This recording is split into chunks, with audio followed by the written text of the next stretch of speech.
My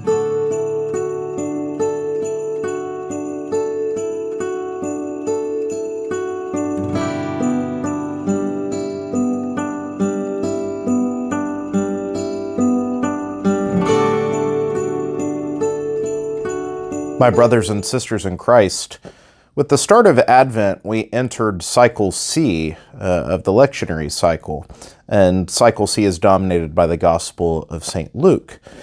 Today's Gospel passage, even though it's from the weekday lectionary, which is separate from the Sunday lectionary cycle, we hear the Gospel passage from the 4th chapter of Luke that is in many ways the interpretive key. It sets up the entire Gospel of Luke. And therefore, it's a critical passage to our prayer for the upcoming year. That being said, due to its importance, it'll be coming up soon on a Sunday once we hit ordinary time.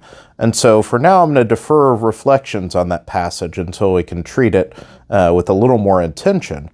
The good news is there's plenty also to digest in the first reading as we continue to hear from the first letter of John. And today, again, John tells us that if we say we love God but don't love our neighbor, we're a liar. In a sense, we can't love God if we don't love our neighbor. Often it's easy for us to joke, and sometimes people even in the church say that the favorite thing we have is ministering to the people of God, and the thing we hate the most is dealing with the people of God. And that's a joking way of saying, and all this isn't restricted to people in the church. People can be frustrating. People are wonderful, created in image and likeness. We have our friends, our family, our loved ones, those dearest to us. Sometimes they, and especially others who don't fall into those categories, can also frustrate us without end, either because of their own sins, perhaps something they do, or perhaps just a hang-up of our own, something that irritates us to no end.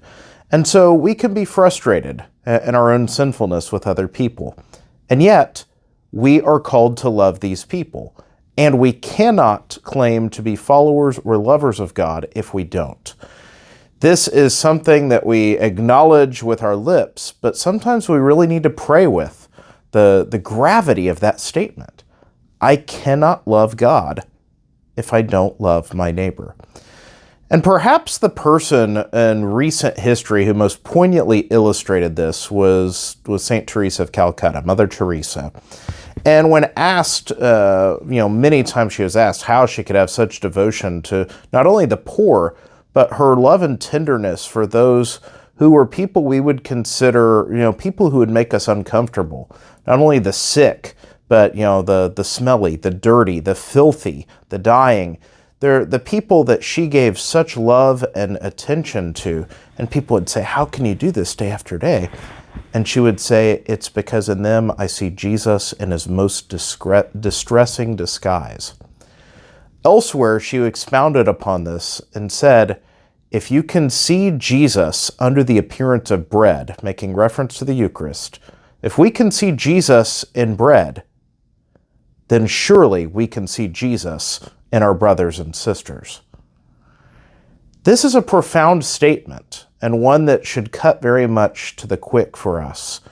Because, in fact, our capacity to love is based in the love we have received from God.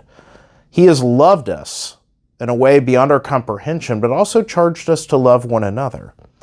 And therefore, we can't stay in the land of abstracts or conception and say, oh, I love God, I'm devoted in prayer, oh, I fall on my knees, I spend 20 hours a week in Eucharistic adoration, and then walk out on the street and not have love for the people we encounter.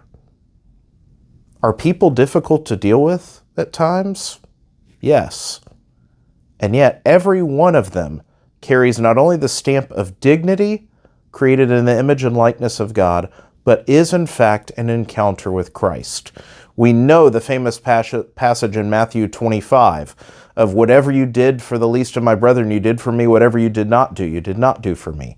This is the challenge, that in every person we encounter Christ, and we have the opportunity to put our love of God into action.